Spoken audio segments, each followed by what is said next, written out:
I'll call the meeting to order. My name is Leo Prigge. I'm the chair of the State Lottery Commission, and I guess we'll start the meeting by going.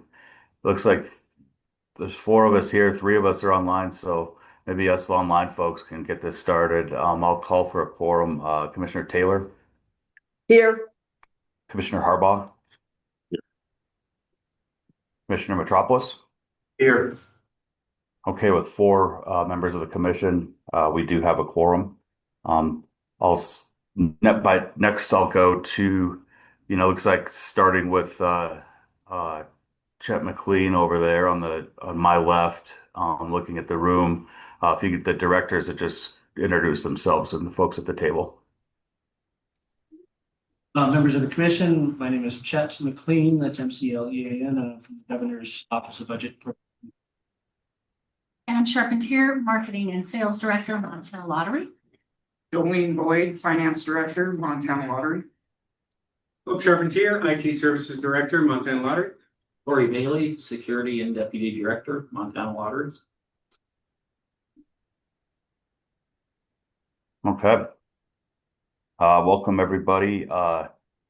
Let's see here. I guess the first thing we always do is open the meeting up for some initial public comment. I know, Director Bailey, I received your email last night this week, as I hope everybody else got it yesterday to take a look at some of the public comment we received around the bulk purchasing rules. And I know that's an agenda item later, and I think I'd prefer to just get into that public comment at that time. But if there's anything else, either there in the room or online, I'd entertain public comment at this point.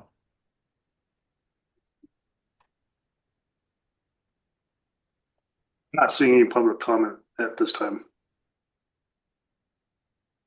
Okay, well, let's jump into the agenda then. It looks like we're going to get started off at the top here with the financial report, and I'm going to turn it over to Director Jolene Boyd, to give the report. Oh, good morning, Commission. I'm actually going to let Chet talk first. Okay. Over some of the prior period corrections. Yeah, so Chairman Prigge, members of the commission, thank you again for restructuring the agenda today. I do have another appointment at 10 a.m. that I have to do. So with the chair's permission, after I'm done, I'd like to exit early. For sure. Yeah, thank you, Chairman Prigge, and thank you again for rescheduling the agenda so that I could get out early. Okay, so a quick recap of where things are at. I know the commission is well apprised, but in case anybody else would like a quick recap. About a year ago, in March of 2025, Lottery suddenly lost its finance director. I was then contacted from my position in the governor's budget office to see if I could provide some assistance to the lottery, particularly because it has some statutory obligations to prepare the quarterly reports, and then through those quarterly reports, the lottery staff makes a recommendation to the commission for the quarterly transfer amount. Soon after digging into the accounting records, it was obvious that there were some accounting irregularities that had taken place during fiscal 24 and 25, especially. For example, I noted that there were material amounts of revenues that were in several games, including sports betting in Montana Millionaire. I also noted from review of some of the previous quarterly reports that were presented to the commission that they didn't balance. And in my industry, the accounting industry, that's kind of a big deal when assets don't equal liabilities plus equity, or when the change in the income statement doesn't agree to the change on the balance sheet. So, and one of those reports didn't balance by a significant number, $2.5 million. And then in the most recent commission meeting, we spent a significant amount of time talking about negative cash. At the fiscal year in 2025, which is say June 30th, 2025, Lottery was showing, at least on paper, that it had negative $9 million in cash. And at 9/30 or September 30th, 2025, lottery had restored a bit of that cash because of the march of time, but it was at about negative 4.5 or $4.3 million in cash. And so those all are some pretty concerning facts about the accounting situation at the lottery. And so we've talked about this a lot in the commission meetings, but just to give a quick recap. In that last commission meeting, I disclosed to the commission that I had a theory, a hypothesis, for where the negative $9 million cash was at. And I stated, albeit very briefly, that I thought it was in the general fund. And the reason I said it very briefly is because I didn't have enough work done. I hadn't tested my hypothesis enough. Since that last commission meeting, I have done some more work, and I was able to document some of my concerns, and I've presented 2 correcting journals to the Department of Administration. I don't know, maybe about 6 or 7 weeks ago now. And I also presented my work papers to the Legislative Audit Division, who has looked at them. And one of the reasons why I have to exit this meeting early is because my next meeting is with the auditors. We're having an exit conference for the statewide audit, which is to say they've looked at the correcting journals that I proposed to the Department of Administration, and they've accepted them. Now, I will say that it's my understanding that there is some internal control deficiencies on the part of management for these correcting journals that I proposed to the Department of Administration. But what they essentially do is, I believe I have sourced $8.3 million of that negative $9 million deficit that existed at the end of fiscal year 25. And so that's what I want to spend kind of my time today talking about, is those 2 correcting journals, so that everybody is aware of what took place there. Back in 2020, as we all know, a new game came online for the lottery, sports betting. And the metaphor I'd like to provide or suggest to you all is kind of like you throw a rock into this pond and it creates a ripple. So there was 2 errors that took place when sports betting came online. And the errors were basically because lottery was starting up some new accounting procedures. There was a few journal entries that had some inherent or systematic flaws. And what those flaws ended up resulting in was an understatement of expenses. There's 2 account codes that ended up being understated. One was the sports betting vendor fee. It was understated by about $3 million between the years of 2020 and 2025. The other understatement is in treasure play prize expenses. They were understated by about $5.3 million between 2020 and 2025. So I do want to emphasize the time frame here. That's about 5 years. We're talking $8.3 million over a 5-year period. If you're to annualize that number, you start to a number that's quite a bit smaller. 1.5 million, somewhere in that range, right, per year for your annual misstatement. So I think a good question is, why hasn't this come to light sooner? My best answer for you is it's a kind of a small number. So the lottery is $150 million a year organization. So that's a big number. And when we're talking about 1.25 million a year in an understatement of expenses, you're talking about less than 1% of the total revenues. So, but the problems have snowballed each year. And so by the time we get to into fiscal year 2025, we have an understatement of expenses of $8.3 million. How that impacts cash is by a function of how the transfer is determined. The transfer to the general fund each quarter is a function, if you will, of profit. If you understate expenses, you're overstating profit. And when you overstate profit, you're going to overstate your transfer to the general fund.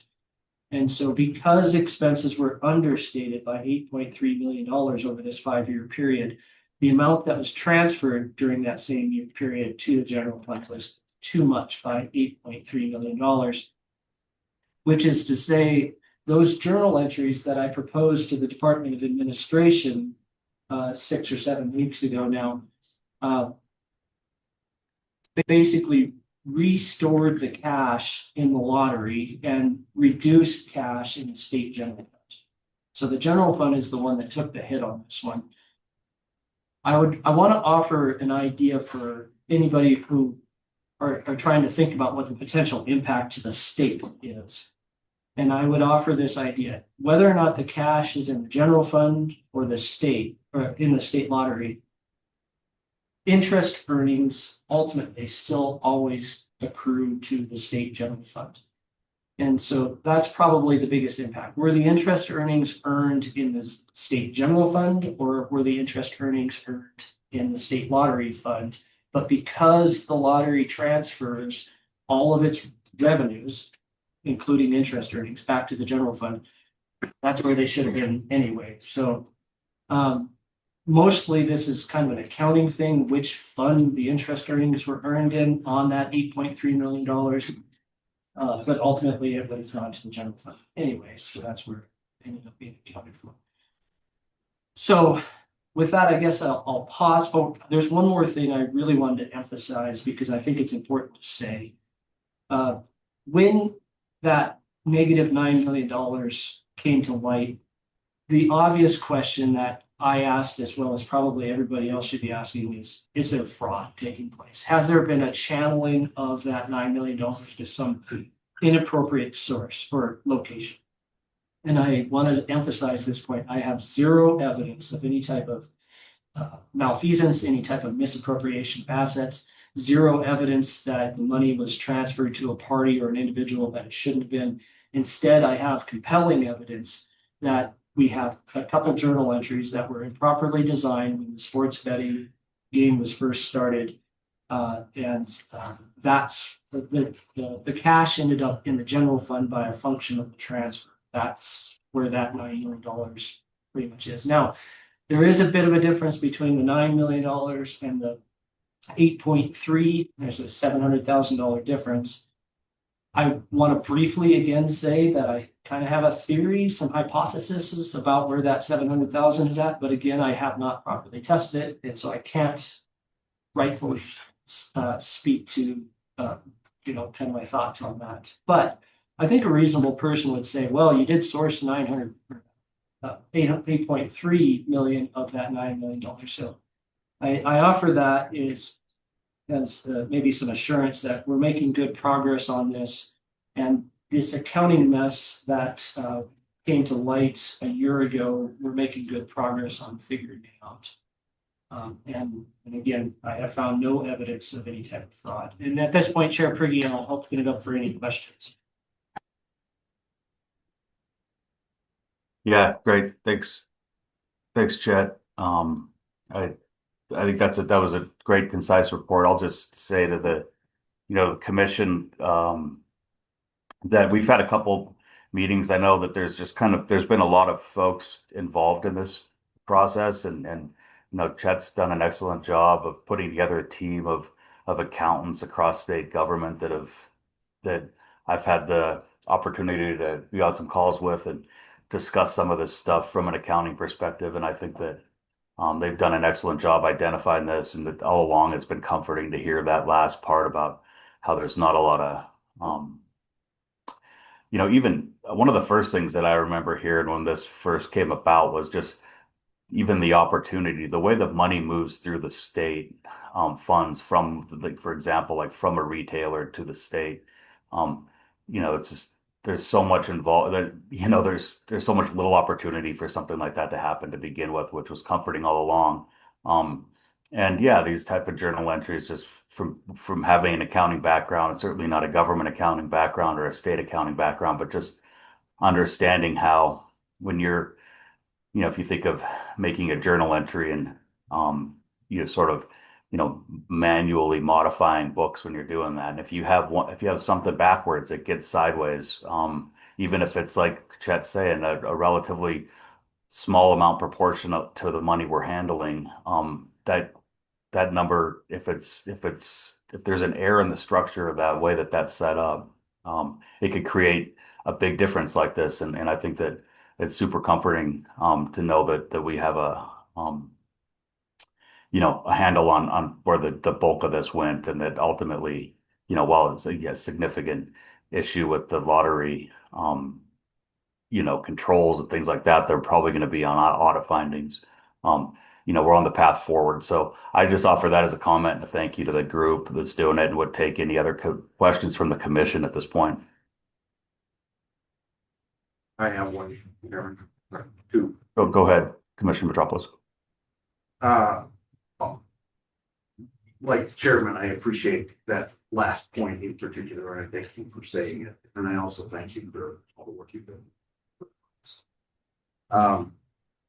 You mentioned that legislative audit and DOA have identified it. You said some management lapses or inadequate controls.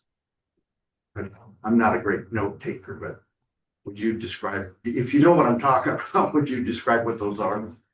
Yeah, glad to, Commissioner Metropolis. So I would probably focus in on what is the bottom line problem, and it's journal entries.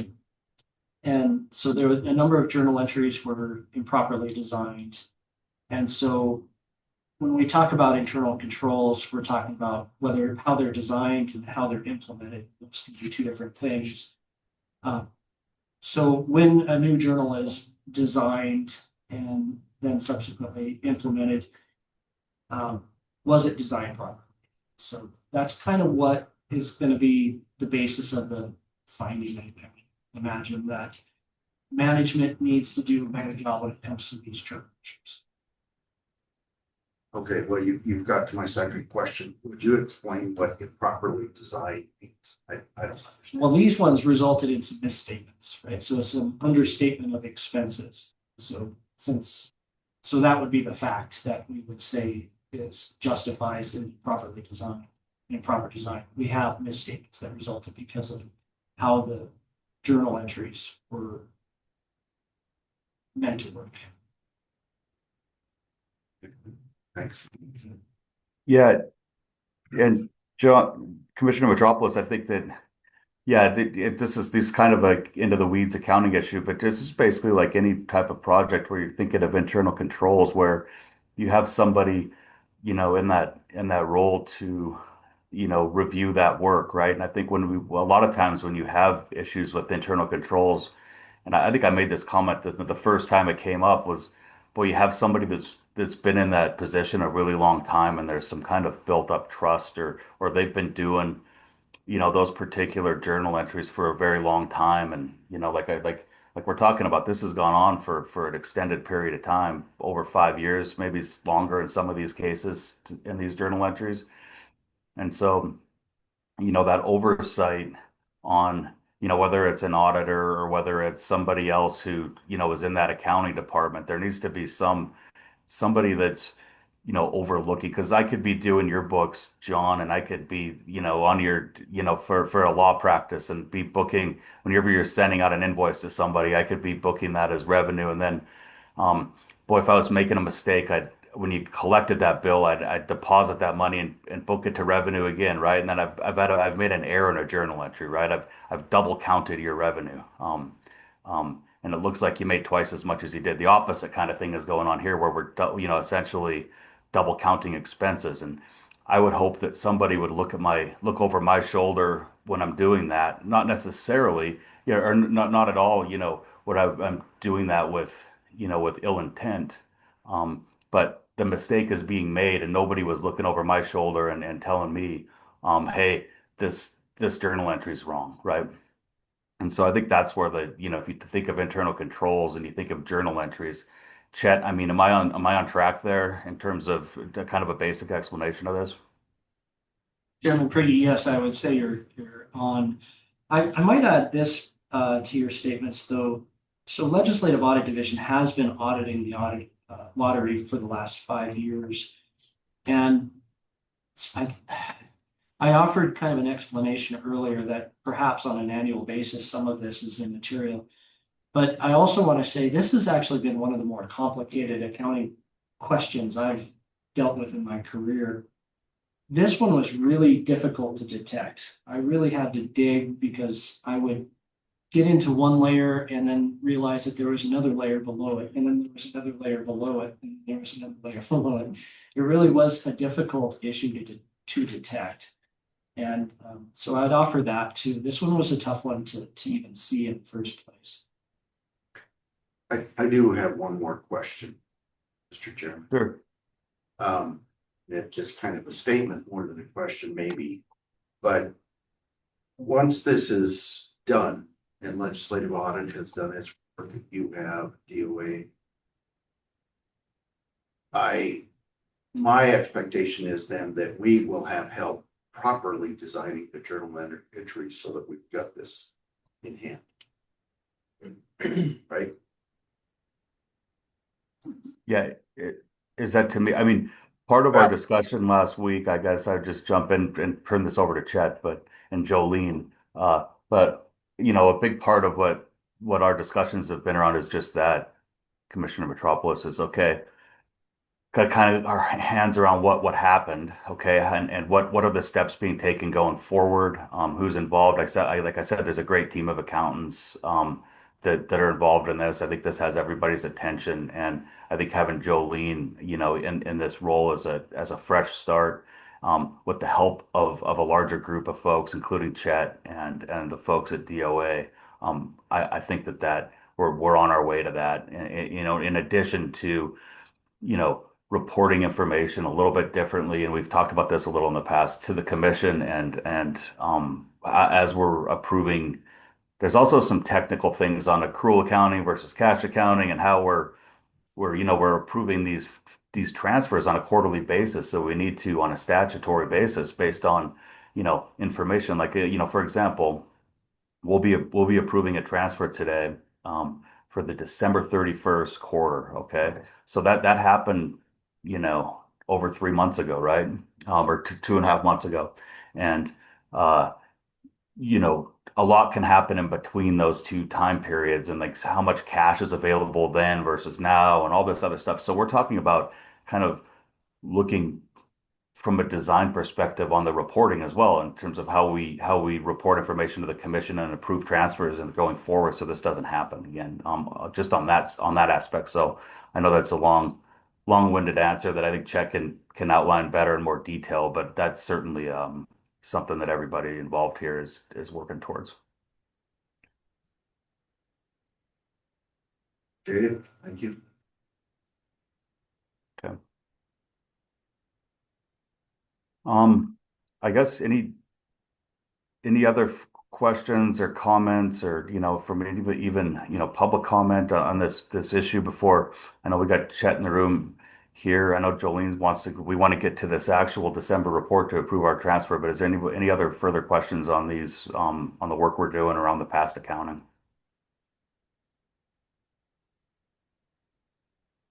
Any public comment at this time? Okay. All right. Well, thanks everyone. And again, thanks, Chet. And I don't know, Jolene, or how are we going to present this financial report for quarter ended 12/31?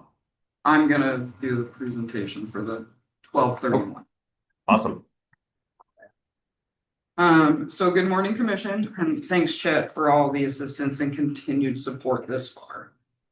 The financial statements have been prepared from the information posted to Savers for the fiscal quarter ending December 31st, 2025. On page 2, the statement of net position, the total current assets of 13.9 million, which is approximately 1.45 million lower than prior year's first quarter. Cash is at 4.8 million, showing a decline consistent with timing of price payments and transfers. Receivables essentially remain unchanged due to cleanup of prior period journal issues that are still in progress. Total non-current assets of 2 million are consistent with the prior year. Building and equipment changes reflect depreciation, amortization. The Multi-state reserve fund increased due to required contributions. Current liabilities of 14.6 million increased from last year, primarily due to unearned revenue activity. This is primarily our Montana Millionaire game, where it's recorded as unearned revenue until after the final drawing. The estimated prize liability shows unusual results due to large prizes paid in the monthly journal not being posted yet to recognize the increase of those payables. Transfer obligations are lower than last year. We were being conservative as we were uncertain of many things. Non-current liabilities of 3.9 million are similar to last year, with long-term employee benefits liabilities remaining the largest component. Now, if you want to jump to page 3,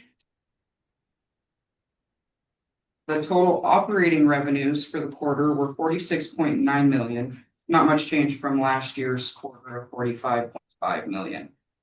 Year-to-date revenues are 68.6 million compared to 79.3 million last year, reflecting more scratch and sports bet activity early in the fiscal year. Powerball revenue appears significantly higher, and this is due to large jackpot runs.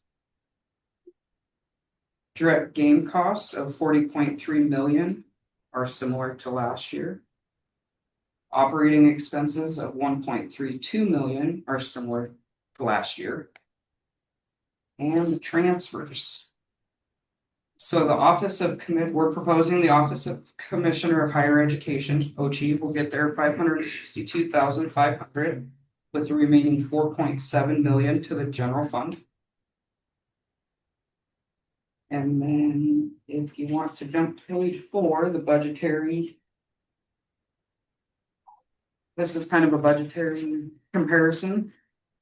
The total revenues are at 45% of the annual budget. This is reasonable due to timing. Total direct game costs are at 51% of the budget, and this is driven by the higher sports bet prize payouts. Operating expenses are sitting at 46% of the budget, and this is consistent with planned spending. We did change some formatting in this part 2. We removed the gap reconciliation as it has little to no value, limited value. And then we added the transfer section so you can compare the budgeted profit to the actual general fund contributions.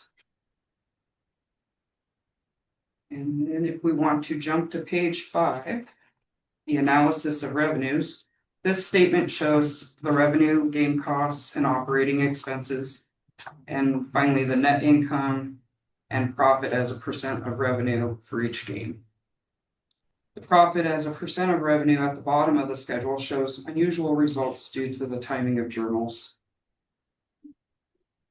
The scratch revenues appear lower for the quarter due to there being a large $1 million payout, and that increased that prize expense.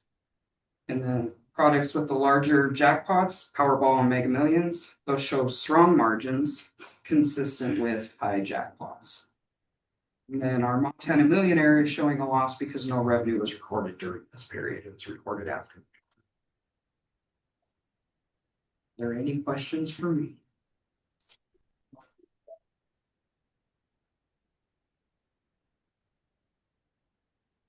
No, thank you. I have no questions. Again, I think that there's obviously the financials are starting to look a little more consistent and clear as we get this stuff reported out correctly and more conservatively perhaps. So yeah, I think everything looks good. Any questions from the commission for Jolene or Chet before we approve the transfer?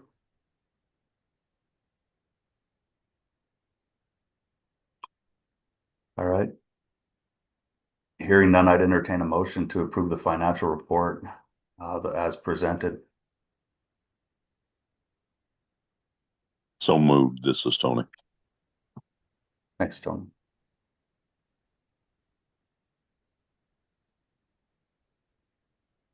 I get a second. I'll second. Okay. Thanks, Jenna.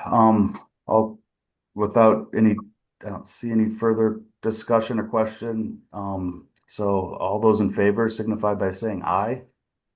Aye. Aye. Opposed, same sign. Okay, financial report has been approved. Again, thank you to Jolene and Chet, and good work, and we're onwards and upwards with this thing. So, looking forward to, smooth sailing ahead. So I guess it looks like on the agenda, I'm turning it over to Director Phil Charpentier for an information technology update. Thank you, Chairman. Chet is just stepping away. Thank you, Chet. And I want to apologize for the folks in the room. I did have to step away briefly. I don't think you saw that on camera, but I did take a phone call. Everything's squared away. So that's good news. But yes, the IT report, Phil Charpentier, IT Services Director for the Montana Lottery. Since the last commission meeting, the IT department completed the Montana Millionaire Grand Prize drawing on December 26th, closing the Montana Millionaire season out. We have since cashed all $5 million grand prize prizes, as well as the $250,000 Monday prize. All went well with the season, and we're still validating any instant wins that are remaining. The IT department, we also tested and deployed the new Millionaire for Life muscle game that replaced the Lucky for Life game. This was a very successful transition and deployment of the new daily multi-state game.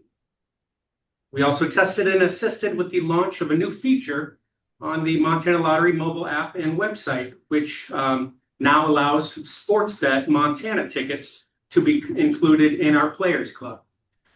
So now all lottery products are eligible to participate in our Players Club, monthly drawings, second chance drawings, and instant prizes.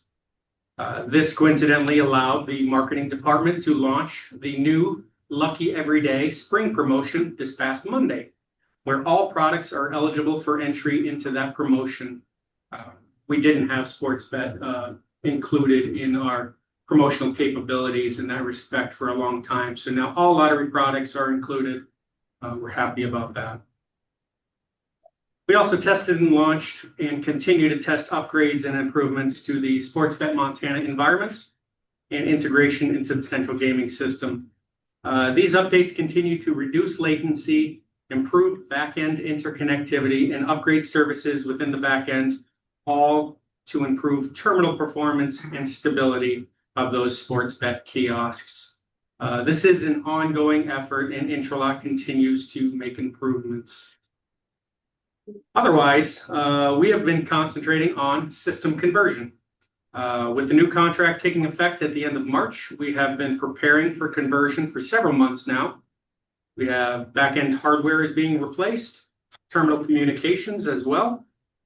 We will be transitioning to the new environment and new equipment with a phased-in approach, taking care to ensure the least amount of disruption to our sales agents and their daily business. Which brings me to our next quarter. Looking forward to the next quarter. The IT department begins integration testing with the new back-end environment. Along with that effort, we will be swapping out clerk-run photon terminals first behind the store counters, followed by game stations to replace both the MPNG red machine and the MPSB, the Sportsbet machines in the field. And then the new Dream Touch Flex kiosks or machines will replace the current Dream Touch and Win Station machines at big box stores throughout Montana, and soon new locations to come as well. So we're looking forward to that enhancement.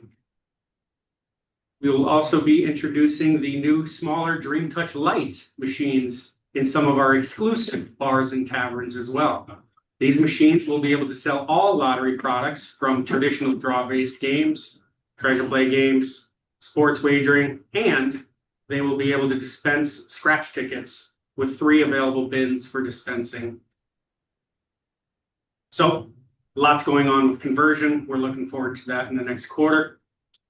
This next quarter, we are also getting back to our regularly scheduled biennial corporate site visits to meet with key stakeholders at Intralot and review incident reports, lottery expectations, and perform a physical security walkthrough of our vendor facility.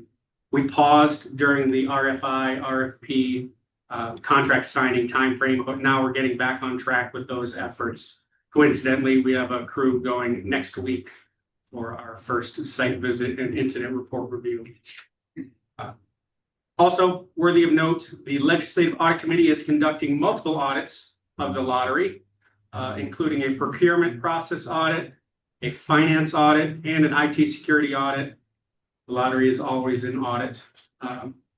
All three are currently taking place currently. We are here to participate and assist with those processes as best we can going forward. That's all I have. Are there any questions that I can answer? Thanks, Phil. Any questions from the commission? I guess I just have a comment that I think that Phil had sent out some information. We had a kickoff meeting for the procurement audit that the legislative audit is doing, and I think you guys saw some information on that. Just a heads up that I think as part of that process, all of the commissioners are going to be contacted, and we just want to make sure everybody was aware that that's coming and that process is underway.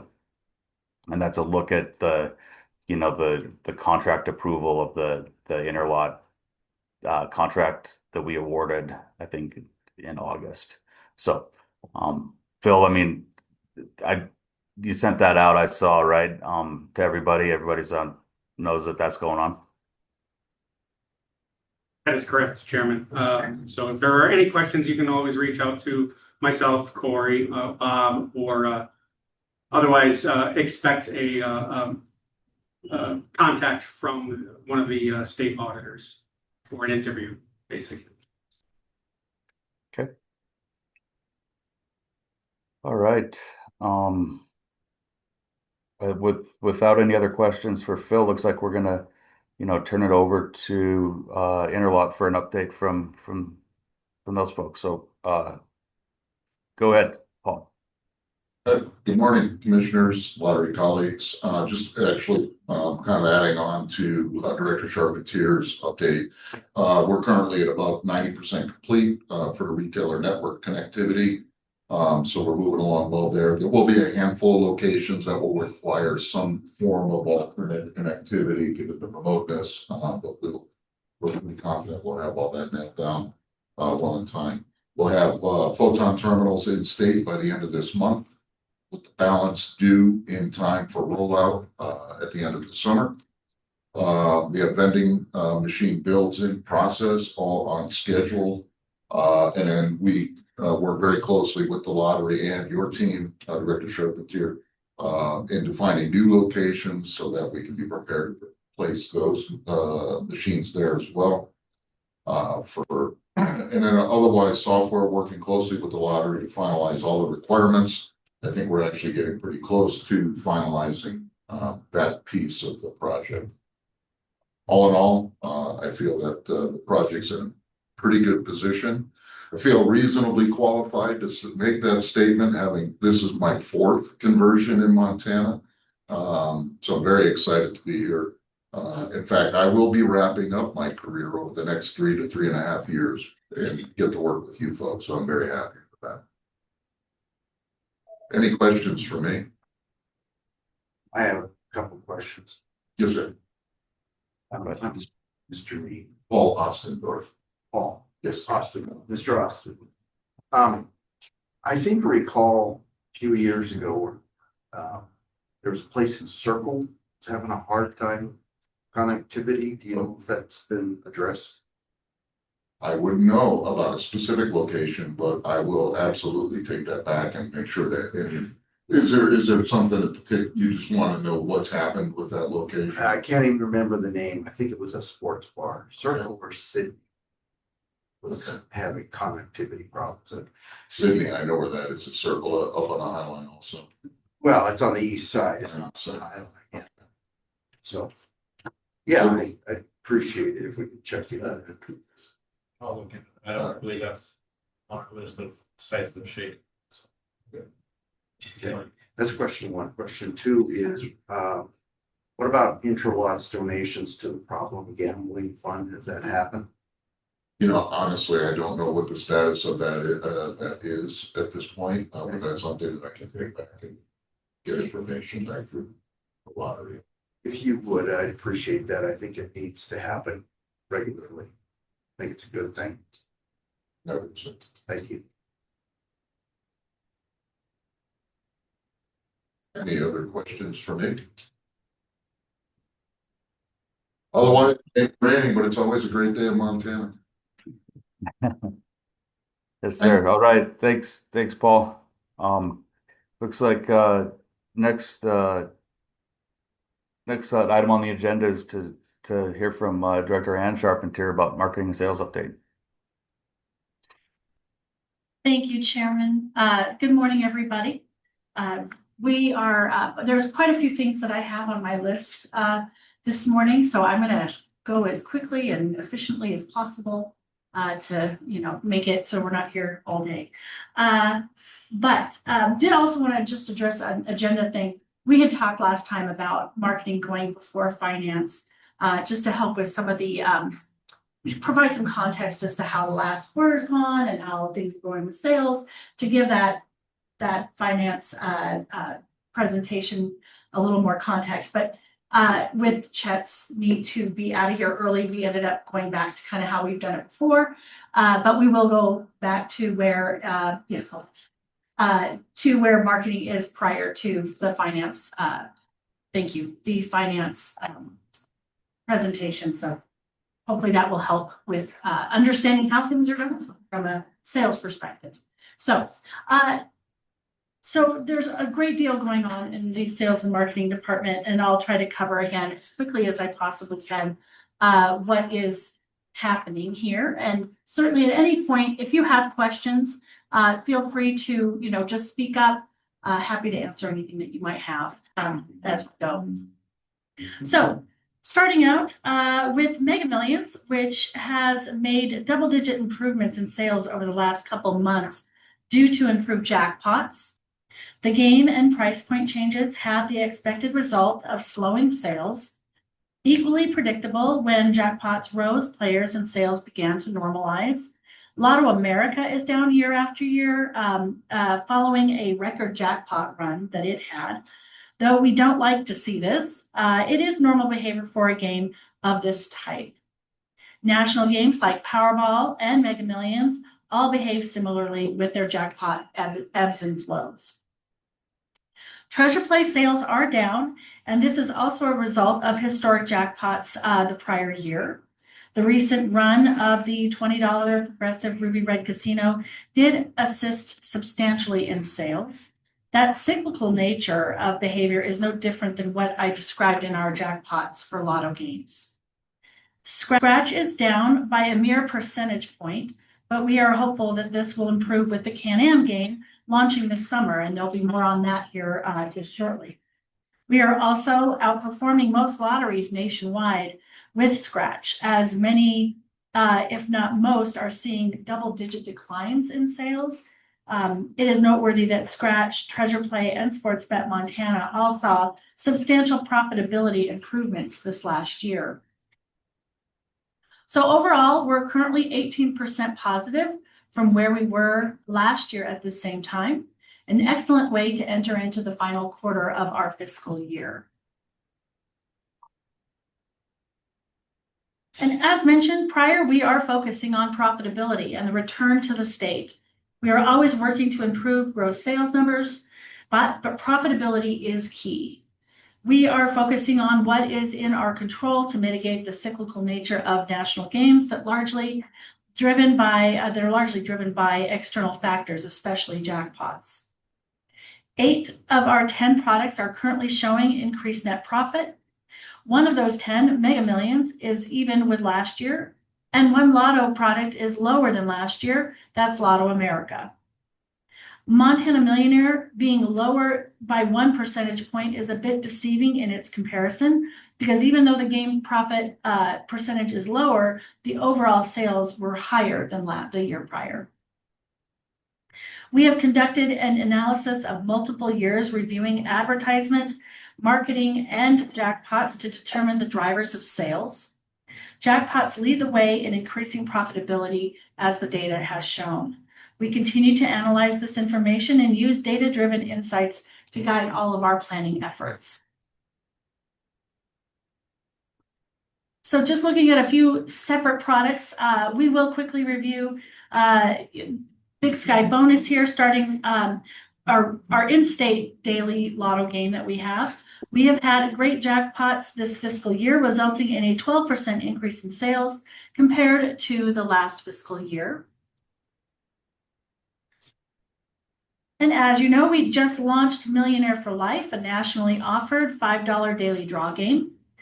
Too early to draw too many conclusions, but we can confidently report that some players didn't want to move from a $2 price point with Lucky for Life to the $5 price point, something we did expect. The first 10 days of Millionaire for Life, the Millionaire for Life change, ticket volume did drop by 27%. This is consistent with the Mega Millions price point increase effect, which was 29%. So much more to come with these results. We're keeping very close tabs on how this game is performing going forward.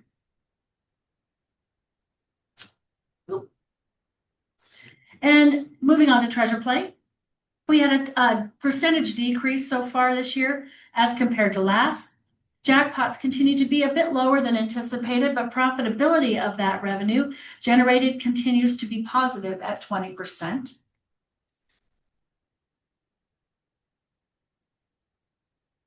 And looking at on our Scratch product performance, there it is. Did I go too far? Oh, I did. I apologize. I was saying, go back to my other thing. Sportsbet Montana continues to see increases in wagering. Betting activity spans all sporting types, but the driver in the second quarter was football. The third and fourth quarters will see a shift to basketball and, of course, March Madness, which has been more popular with wagerers year after year. And we all know the popularity of the Super Bowl, and this year was no exception. 2026's total sales were just over 985,000. This is a 13.9% increase in from the Super Bowl prior. Although bets placed were lower, a bit lower, the average bet amount was significantly higher than the last two previous years at $27 per bet. The system stability, the addition of same-game parlay are key drivers to the book's success and continued growth. And looking at Scratch, in comparison to last year at this same time, the product is performing strong with just a slight 1% decrease, as I mentioned earlier, as compared to last year. So want to dive a little bit further into the Scratch product overview. I'd like to introduce Jay Bond, our Scratch product manager, who will discuss the summer promotion and the conversion preparedness plan for the product as well. So Jay, if you don't mind coming on forward.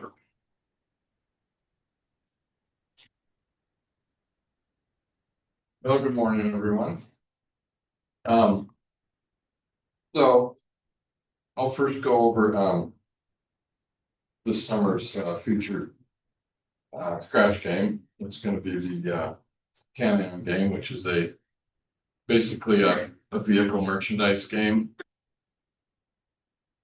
And we partnered with a local vendor here in town, the Can-Am dealer. I initially met with them quite a while ago to kick this off. So we're working with them and Can-Am directly. Just a side note on that, this is a licensed property game, but we are not paying licensed property fees on this game. So saving $30,000 by not doing that. A lot more work for that route. We've done this before with our cab. So we're excited about this. Kind of in short, there's going to be 3 Can-Am vehicles awarded in the game, 2 of them instantly, 1 in the game, and then 1 in a second chance drawing. Unique to this game is the winners will get $34,000 to purchase a side-by-side vehicle of their choice. They don't have to pick any one specific. If they choose to buy a lower priced one, they'll get the difference in a check. So again, we've done this in the past. We did it with Chevy. Kind of offers the players a wide variety of what they want to do because everybody's different when it comes to these type of vehicles.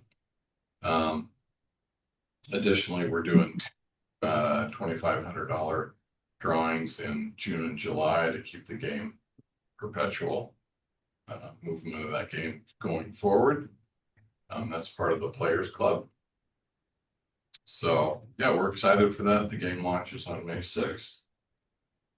We did a 3-scene game, 3 different types of tickets. So if there's any questions on that. So that basically covers that, I guess. Fine. Oh, sorry. Fun.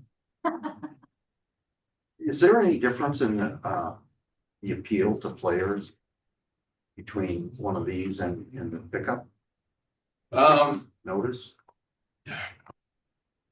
Yeah, these are pretty popular. We've done them in the past. They've done really well. We did some surveys. Vehicle, like trucks, that type of, those usually are the #1 appeal, but these are fairly close behind. They're, pretty darn popular in Montana.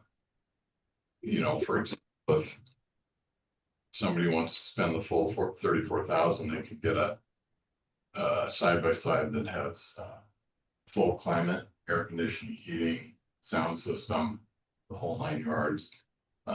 So they can use that for hunting or ranching or whatever they need all year round. So we try and, kind of stagger these out, vehicle games, side-by-sides, just for a variety of players, but these are pretty popular. So does that answer your question? Yeah, I was just curious. Yeah, they're pretty darn popular. Any other questions? Okay.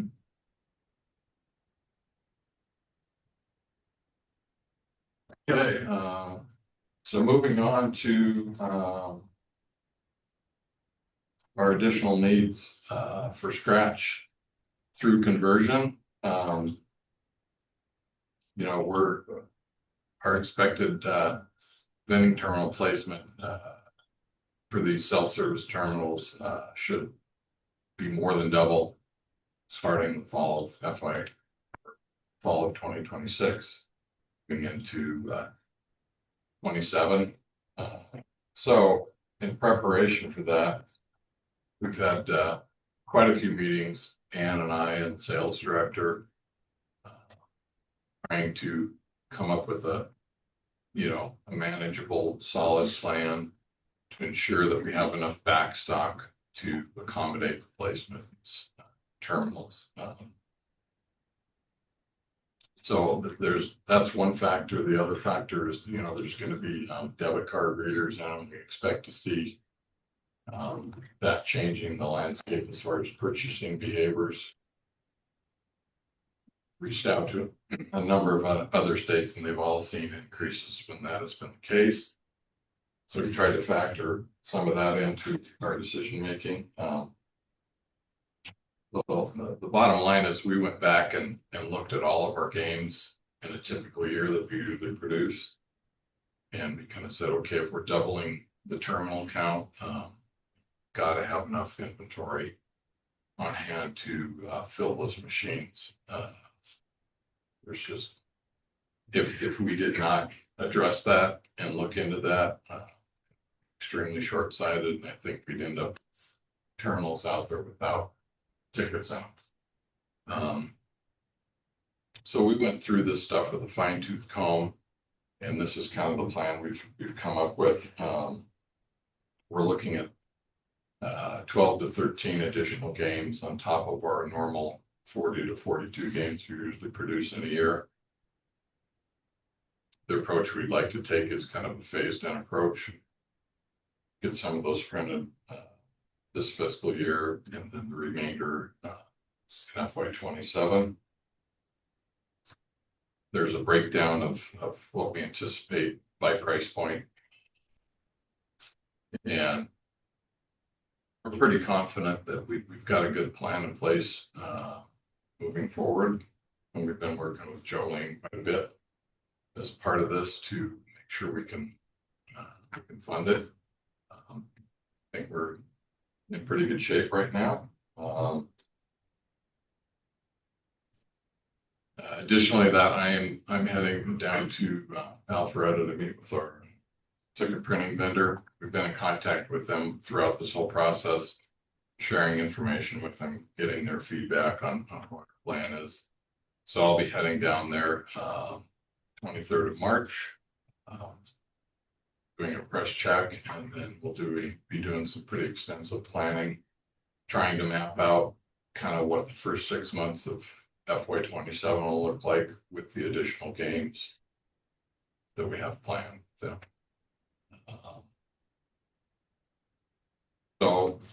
you know, that's kind of where we're at. And I think this is kind of on the agenda for approval. As you, if I may, Commissioners, this is something you usually see at the beginning of a fiscal year, usually in the June meeting.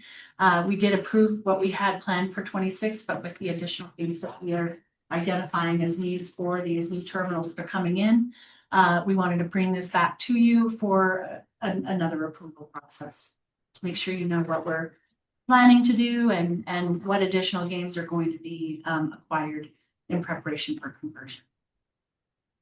Just one side note, all the additional games are still going to have the consistent odds and payouts, reduced payout, 5% across the board on all games to help our bottom line and increase the profit side of things. So none of that has changed.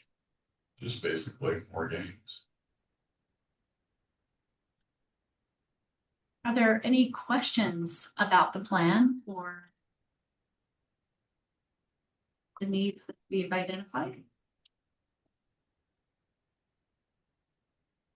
Any questions? I have a source of questions. No, I like it. Go ahead, Commissioner Metropoulos. I don't understand the need for the expansion of games. So to put it in some perspective, we have 105 vending machines out in the field now. We are going to be increasing those numbers by over 200%. So we intend to have well over 200 and almost 280 machines in the field that are going to be selling 24 games. Right now, we don't have that. And so in order to make sure all those bins can be filled and that we're not going to run out at any point during any time, product is absolutely the most important thing for our continued success and sales for the state. So we didn't want to assume that what our current inventory was going to handle all that. We sat down, as Jay mentioned, and really took some pen to paper to try to figure out what it is additionally we needed to print to have in-house to be prepared for all those additional needs in the field. So to fill all those machines, to fill all those bins, and then take that debit card reader into consideration, what other states have given us as, you know, potential increases that we could see in just the consumption rate of those tickets. We really identified, I think conservatively, but ideally what we would need in the warehouse in order to make sure we don't run out of product and that our sales agents aren't going to be without.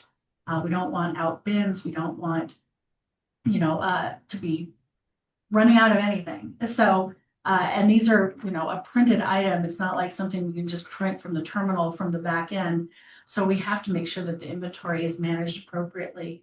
You know, our hope is that, you know, we maybe overestimate just a little bit and we've got plenty of games in the warehouse. These don't go bad. They'll be a part of the rotation. They'll be part of our game offering that we go forward with, but we want to be prepared if something, you know, knowing full well that we're going to have more product out there from the sales agents. It's also worthy of note that this is something that the sales agents have asked for. We are not pushing these machines, these kiosks on sales agents. They're asking and begging for them in most cases because it relieves them of their duties behind the counter to handle those scratch tickets. So by adding the extra equipment, we have the opportunity for extra equipment with the new contract, getting that equipment to the field, relieving the sales agents of their burden of handling scratch. We have to make sure that those bins are full. And this is how we're going to do that. I understand that. It's the expansion of the number of terminals that's driving us. Did we authorize the expansion of the number of terminals? As part of the contract we did, it was part of the RFP that we submitted, was to increase the number of terminals that we are getting for self-service. And for the main reason that Phil's describing with the request by our sales agents that that's what they want, that's what they're expecting and planning for. We just had them to accommodate those requests. Understood. Until now. Understood, but did the commission authorize the expansion of those number of terminals? I don't think the commission has to. I think it's within our mission statement to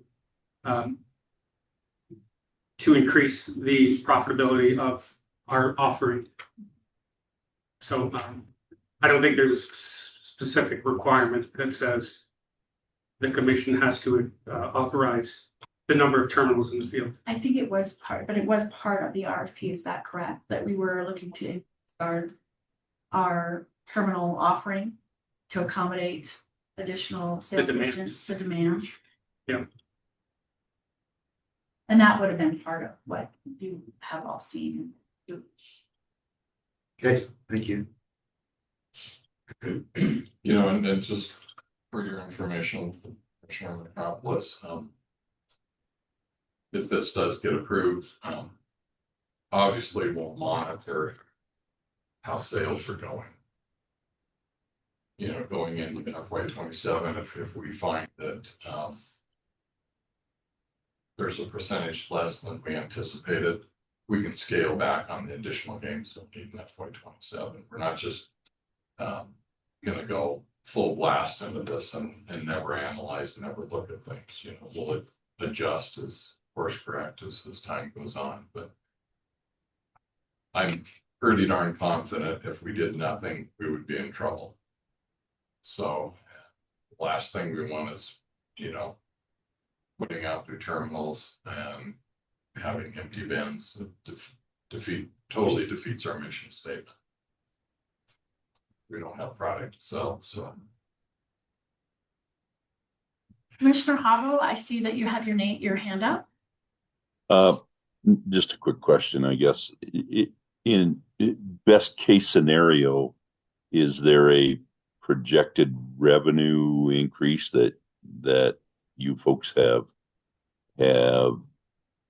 added to this as a projection? Well, actually, at this point, we have not. You know, we've just now figured out exactly how many games that we need in order to meet the expectation. And then upon your approval, we will start working on our adjusted projections for next year. Yeah. And the years coming. So we have not done that work. We know there will be projection increases certainly from this, making the product more available. You know, different channels of purchasing opportunity will all increase our sales, and those are numbers that we have not dived into just yet, but we will be doing that upon this approval and getting this project off the ground. Thank you. You bet. Yeah, I have a couple too.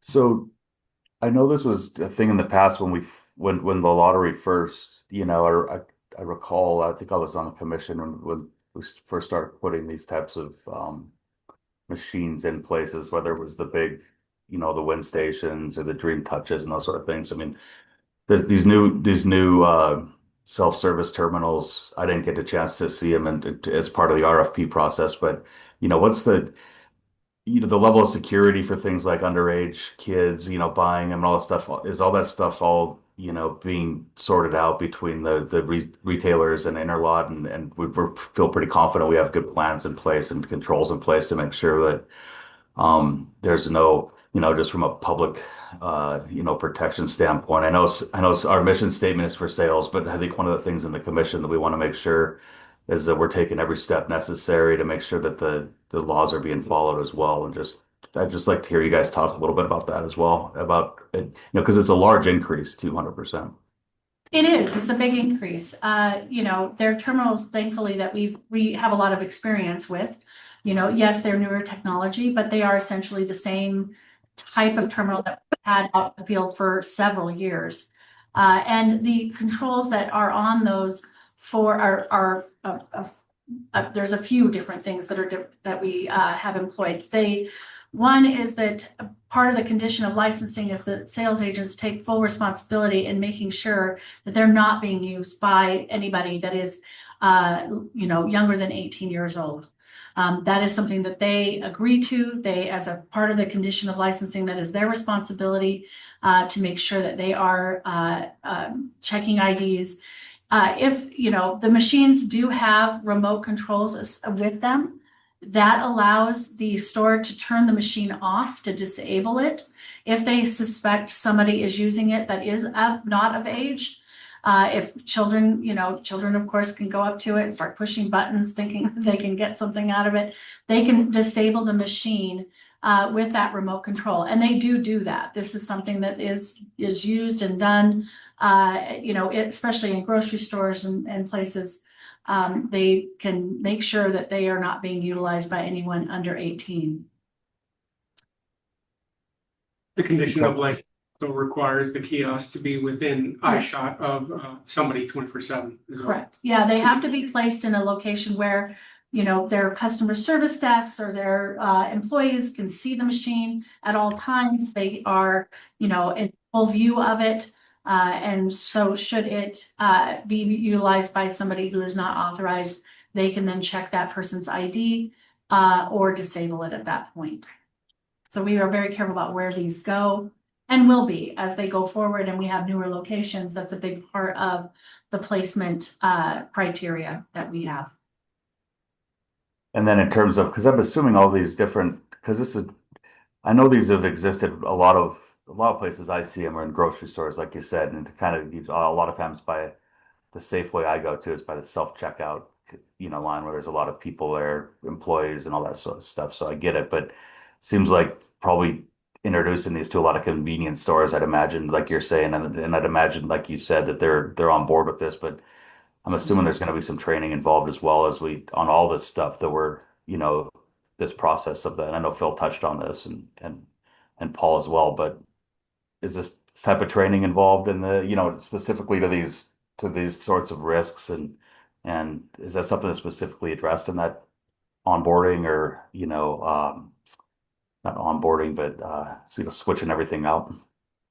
Absolutely. We are just now getting into the training part of the conversion process. However, one of the main features that we have is about security of the terminal and its products, as well as the tools that are in place to make sure that they can disable it, that they what role they play in making sure that the user is of age and is able to use the machine as expected. So those absolutely will be part of our training that we do with everybody, whether they've had a Dream Touch already or they're getting a new one and have never had a self-service terminal in their location. So those will be big parts of and very much a focus of our training that we have planned into the summer. Okay. And one more, just real quick, like from what I'm hearing, just so I'm understanding this, that the additional games and the additional thing before we call this for approval here, what I'm hearing you guys say is you'd just be better off having the tickets actually printed, and that's the less due to the expectation of increased demand. The last thing you want to do is not have the games. It's not necessarily that you're going to put all these games out there into play right away, but you're going to have the stock in place and the games in place in case you do see a huge bump, right? I mean, that's the Yeah, thought. that is absolutely the case, correct. Okay. No, we So, don't see reason to increase the number of games that were actually out there at one given time, but we do see the consumption of those games potentially being greater, and want to make sure we have back stock in place to make sure that we have enough to cover whatever should be, whatever games can take off or don't. So just it's really about being prepared and again, not putting us into a situation where we're out of games or out of a particular price point going forward, knowing how well that would not go over with our sales agents. Mr. Chairman. yeah, When is my turn? go ahead. I've heard mention of new locations a number of times here. What are the new locations? How many of them are there, and where are they? So they're not locations new in the sense that they're not lottery locations currently. They're just locations that currently have a dispenser on their counter versus a self-service machine in their location. So they're locations that, may have a dispenser that may carry anywhere from 12 to 16 to 20 games. They all range and vary at different numbers. So they're the ones that you see it, like if you walk into a town pump, let's say, and there's a dispenser there that's lighted and you can spin it and see which games you like. So those locations are, and there are some that will be getting a self-service terminal that have been waiting and wanting the self-service terminal. And so they're not new. I say new, maybe I represent that group. Existing locations, but with a new way of offering the product. So we're going to be, we've done a lot of look at their scratch sales as well as their lotto sales to determine who is slated, who meets the, those minimums that will be considered for the terminal. We have started conversations with our corporates and have talked to them about the terminal changes that are taking place. We've, answered their questions. They're all very excited about this. We've had little to none, no concern. In fact, many of the locations that we talked to that are going to be getting or being considered for a self-service terminal, they are very excited about the security that comes with that kind of terminal. The tickets aren't sitting on a counter where they can get stolen. They're locked in a cabinet, and the security is much greater with something like that. So for that reason alone, they're thrilled to have the opportunity to be considered for this. So those are the, when I say new, I probably misspoke. They're existing locations, but we'll have a vending machine made available. Okay, and the expansion of the number of locations is a concern. So let me restate what I heard Okay. from. Sure. What I heard is there isn't an expansion actually. It's just a replacement of existing machines by the self-service ones in existing places. Right. And we may have a couple locations that, and I would say a couple is a true statement, where they don't want to consider the lottery only because they would not be able to get a vending machine until now. But they would have to license as a sales agent, go through that process. If we have the equipment that's available, we certainly would consider it. But that's on a case-by-case basis. But we're talking a couple locations that have said to us, I don't want to be a lottery sales agent because I can't get one of those machines. And that's the only machine I'm going to use like this.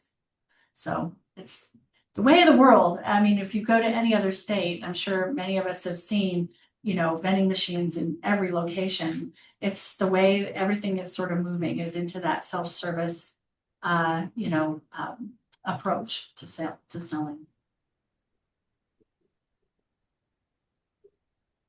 Okay, I think we heard for everybody. on the commission, is there any public comment on this? I am not seeing any public comment at this time. Any other questions from the commission or anything in the room on this? Because I think this is an action item on the agenda we need to approve. This updated product launch plan specifically to authorize these guys to, I guess, procure more games.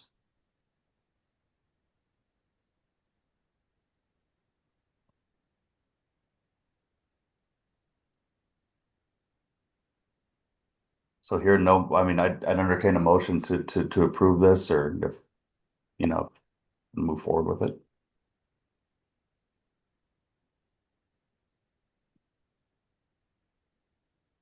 I'll move to approve. Okay, thank you.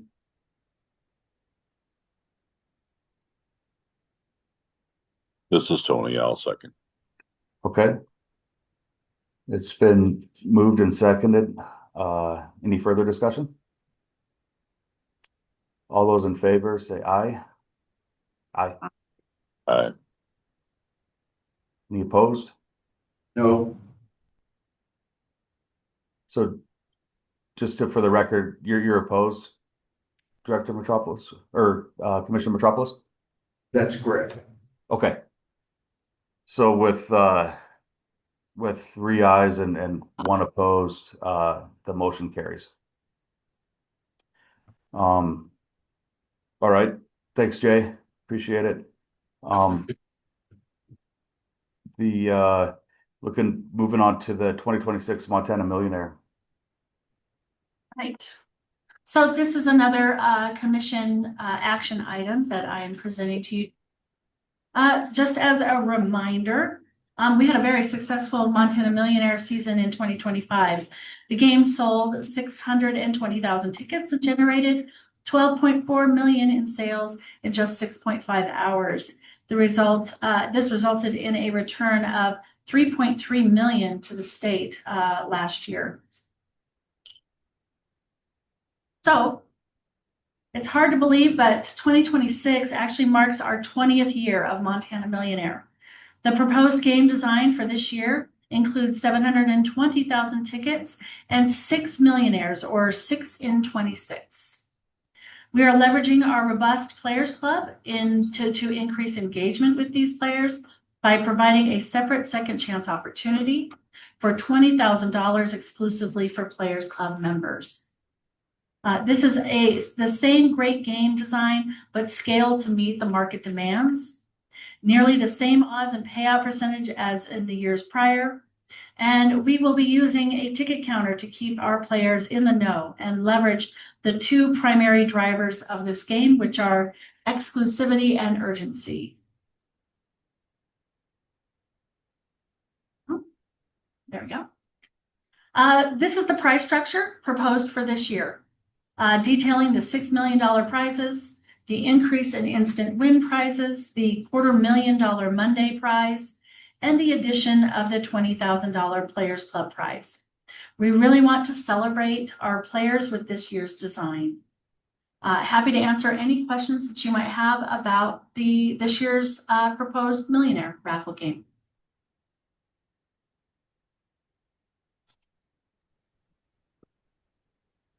Any questions from the commission?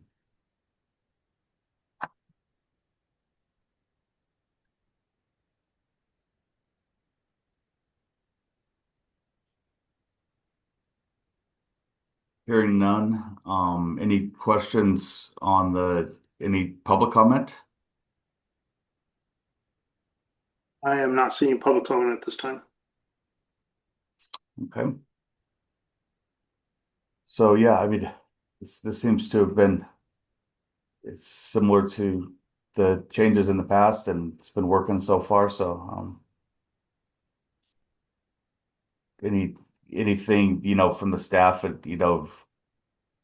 further comment on this, or I mean, it looks like essentially we're looking at just bumping up the number of tickets and the number of prizes in proportion to payouts, and just continuing to grow the game. Would that be fair?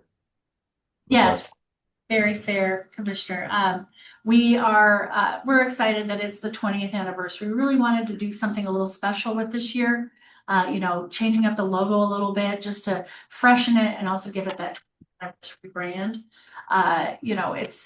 It's a big deal for us. It really meets our mission and increasing our net profit to the state. And we, have been taking these, steps going forward just because of the market demand that this game has always created. But we didn't, we wanted to put that 6 Millionaire in there for 26.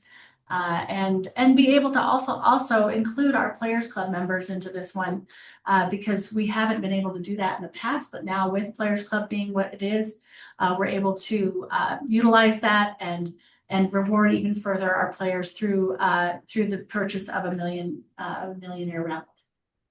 So we're just really excited about this one, and excited about it being the 20th year, and certainly hope that you guys see the good that we've presented here today.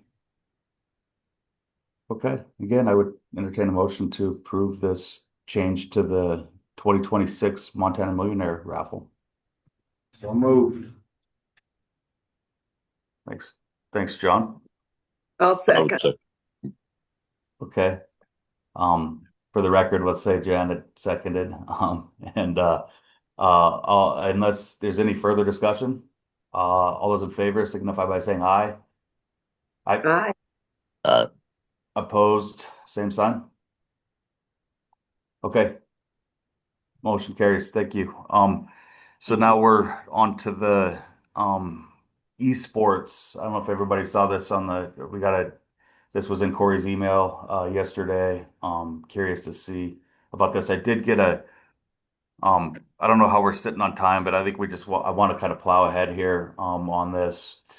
On the meeting, I think we've got some commissioners that need to get out of here at noon. So and I have some going on too. So if it's okay with everybody, and just kind of move through these as we go. So, Ann, over to you. You bet. Thank you for the opportunity to present esports to you. This is a growing sport that is offered by all national notable sports books, and we know this is of interest to wagerers in Montana, and an attempt at at meeting our demands for esports. Esports is not a traditional sport as you might classify it or know it, but if you pay attention to high school or collegiate sports, esports is becoming part of the sports offering. This new sports offering would include the 3 esport offerings that you see here on the screen: Counter-Strike, Dota, and League of Legends. If you don't know what those are, ask your grandchildren. I'd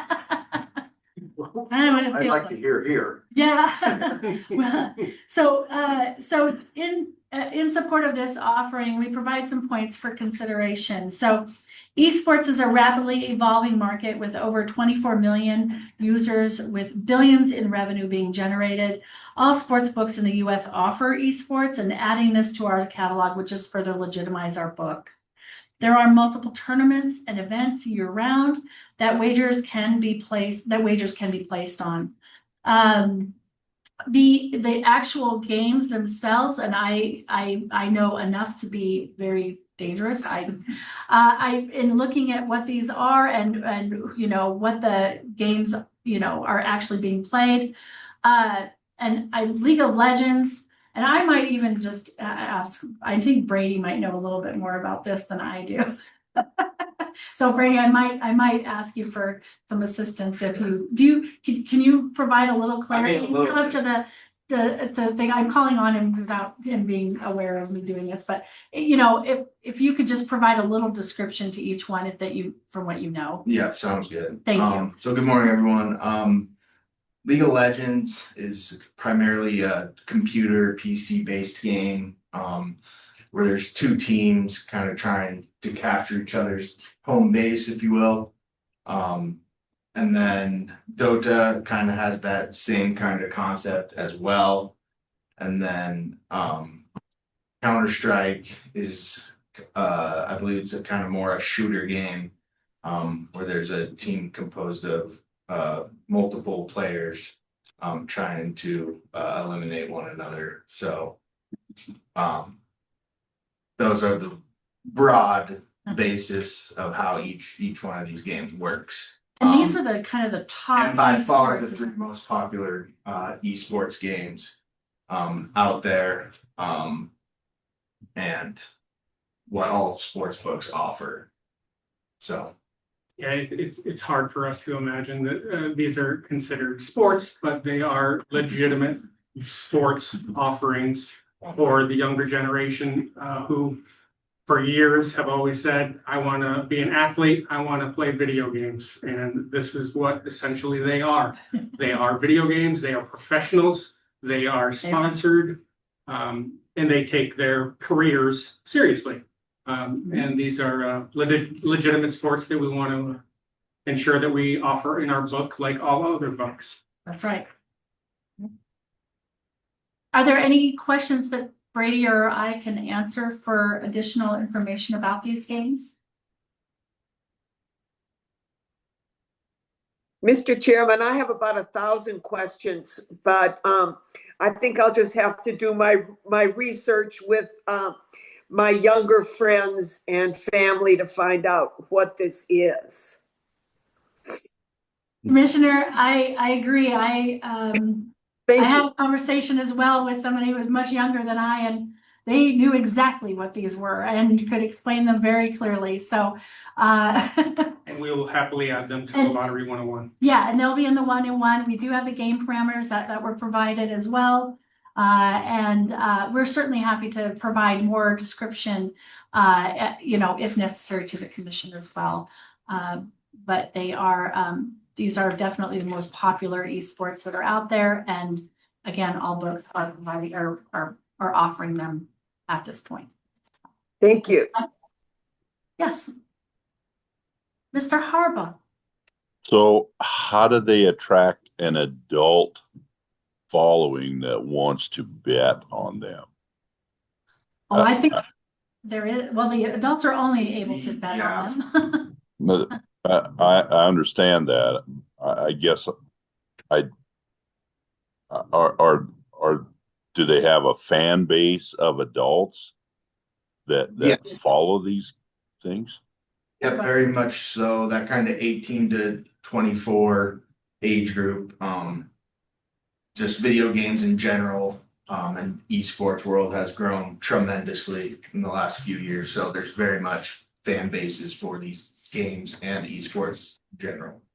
And I think that there is evidence that, even in the next demographic, that would be your 25 to 34 range is just as engaged in it as others. I mean, it might be different from esport to esport, but there is definitely that interest for, that old, an older demographic. Yep, definitely. Finding interest in it and supporting it through wagering. I mean, it should be noted the esports started over 10 years ago. 2012 was the start of the esport environment, and it's 2026 now, so that's 14 years in making to legitimize the sport.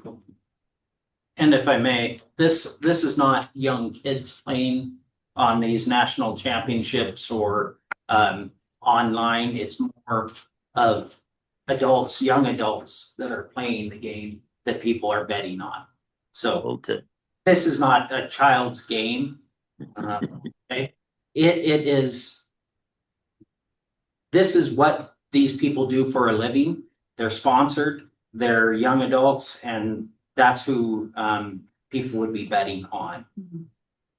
And amazing to me. Thank you.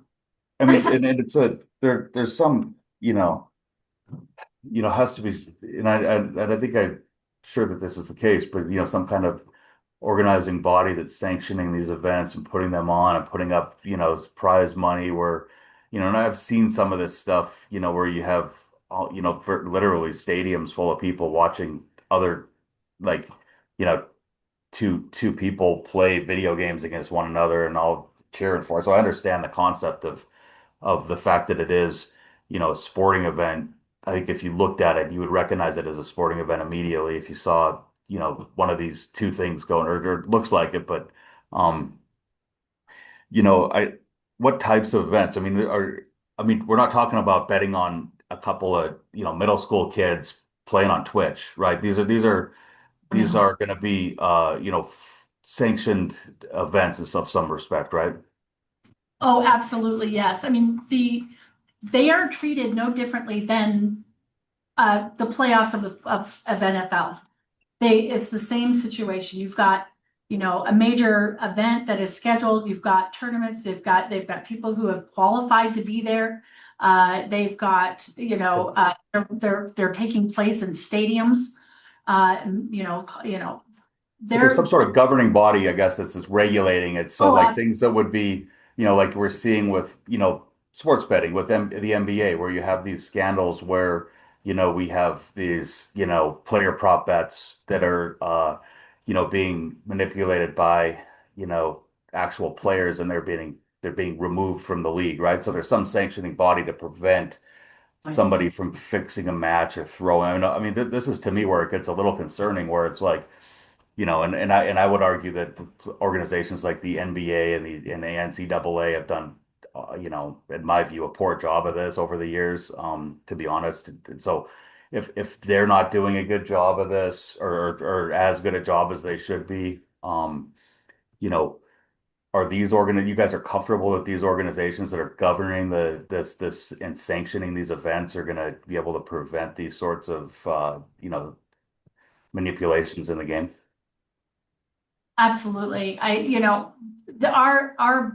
provider of the data that we use for these esports events, they're not going to offer anything that is a risk, to them. They want a, fully sanctioned, fully regulated, sport that they know that when they put lines to them, it's legit. There's, rules and regulations that support that. And that is the same way with esports. These esports that we're proposing, Counter-Strike, Dota, and League of Legends, are all of those that they have said we carry the lines for. We're confident in what we're proposing for the markets, and that is it's legit in every way.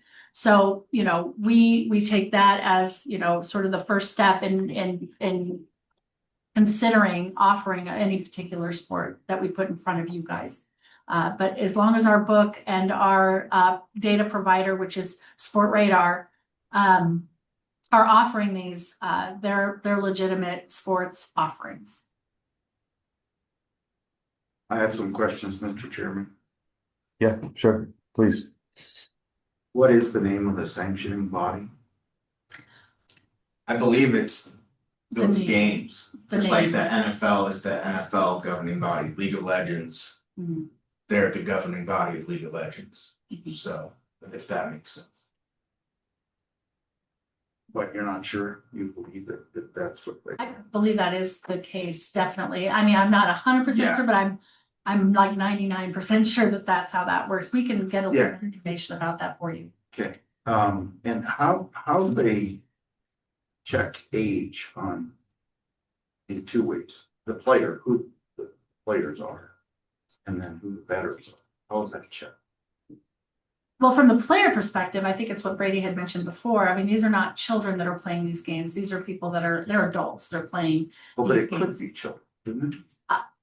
I would imagine that there is a way, or they're through their regulations, that they are making sure that they are of age, and that there is no children that are playing. These tournaments are live and in person for the most part. You see the people sitting there playing these games, in an arena, essentially, and that is what you view. And so you can see who it is that you're betting on. These people are like rock stars in the esports world. I mean, they're like Tom Brady, there's names that are, considered. Yeah, and if I can add, sorry. Of course, no, please. A lot of these tournaments that they play in will have age restrictions. And from what I've seen, it's very similar to college athletics, where almost all of them are 18 plus, and a very small percent that are in the 16 to 17 range. How do they check the age of the bettors? So we check based on the fact that as a condition of licensing that sales agents need to check. If they feel that the person using the machine is not of age. We also ensure that our locations are, or that our machines, especially sports bet, they're in licensed gambling locations where no one should be in there that isn't 18 or older.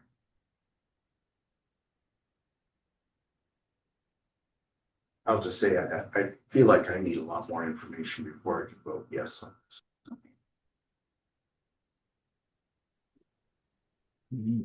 Mr. Chairman? Yes. I just have a quick, how many states do this? Does every state do this? And do they all do it under their lottery? Answer that first question. Yeah, from what I've seen, every state that has legalized sports betting does offer this.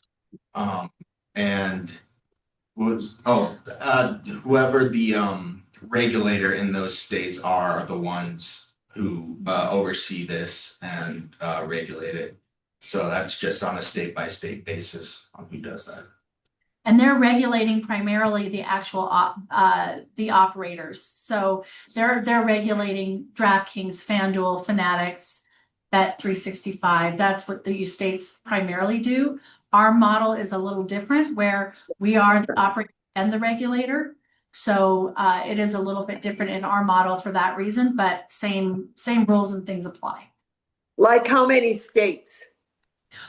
I think currently, wasn't there like 38? 38, I believe. Yeah. 38. So 38 states, I'm sorry to continue, 38 states are doing this right now. Correct. And the other 12 just don't have sports betting legalized is why. Right. Yeah. Yeah.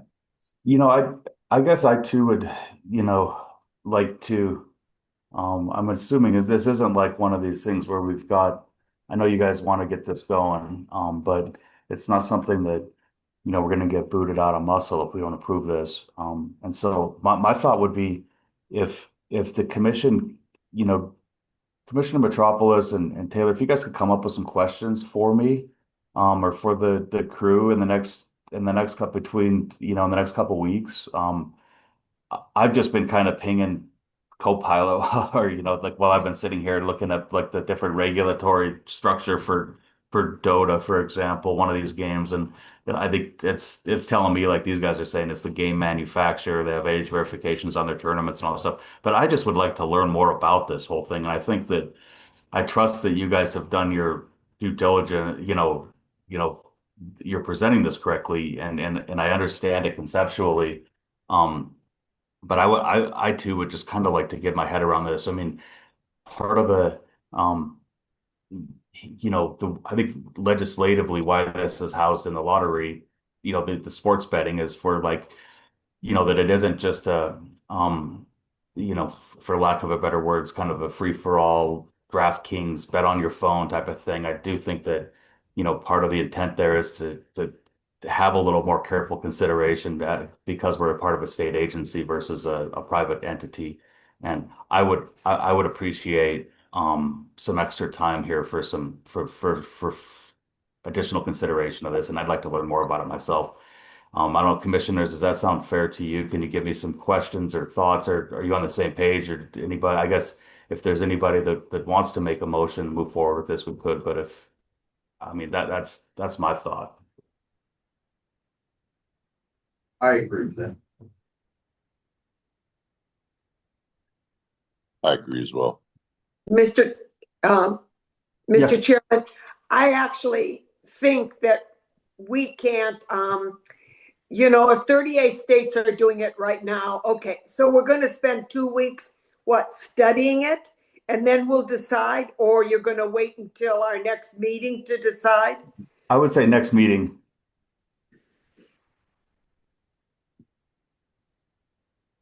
I mean, I guess, and I'd like to hear from the staff. I know you guys have put some work into this and put this, in front of us. It just, something about it just seems, maybe it's just because, yeah, we're all old, you know, and I don't I know. know, It just I've seems felt that many it seems times. kind of Yes. bizarre.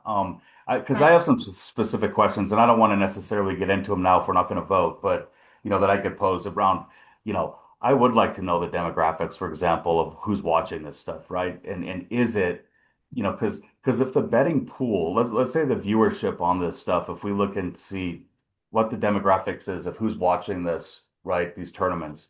And if the average age is 15, and there's a big chunk of people that are underage, you know, if that's who's primarily watching it, that to me would make sense that that would be who's primarily betting it. And and I know we have it, that's on us to have this stuff in legal establishments, but you know, just from my own experience, I guess that would just lead to me. I mean, any of this could happen to anybody, but say everybody's got an older brother or an older cousin that could go, you know, do some, what I mean? There's ways around some of this stuff, and we can't control that, right? To me, if we're putting out a product that's primarily being viewed and watched by a bunch of middle schoolers, and that's the large audience for it, then that would be a problem for me. And that's something I'd like to know. But if we look at it and we say no, the primary audience of this is people that are 18 to 24 or in their mid 30s or whatever, right? Then I'd be much more willing to approve something like this. But that's the type of information that I'd be like just interested in knowing before I voted on it. And I would like to wait until next time, Jana, and not necessarily um have a special meeting over this in 2 weeks. Okay, And I could come up with some questions too. But if you guys have any, let me know. I think my main question would be, I'm sure that our staff has talked to a couple of states that do this and how they answer all of the questions that you've brought up. I mean, we're not the leaders in any of this. We tend to follow what other states do, even though we don't do FanDuel. I got that. But I mean, let's find out what other states do about 15-year-olds. And if there's 38 states doing it, give me a phone number. I'll call one of them and ask how they handle these things. Okay. So, yes, we want you guys to be informed, when you vote on these sports, and feel comfortable with the offering. It's important to us that you do that. And we're happy to provide further information about the esports offering and address some of these questions that you've posed here. And then any other questions that you have that you want to pose to us, we're ready and willing to do that work for you and bring this back to you in June at the June meeting. Okay, great. I appreciate that. Because I was kind of there's some of this other stuff on this agenda, specifically this, I read through all the public comment on the bulk purchasing, and I didn't get it. I looked through this stuff, and I just it seemed kind of, it's fascinating for sure, but I would like to also spend some time with the stuff that you guys sent over this week as well. So I appreciate allowing us a little more time here. Yeah. So we'll table that for now. And I guess.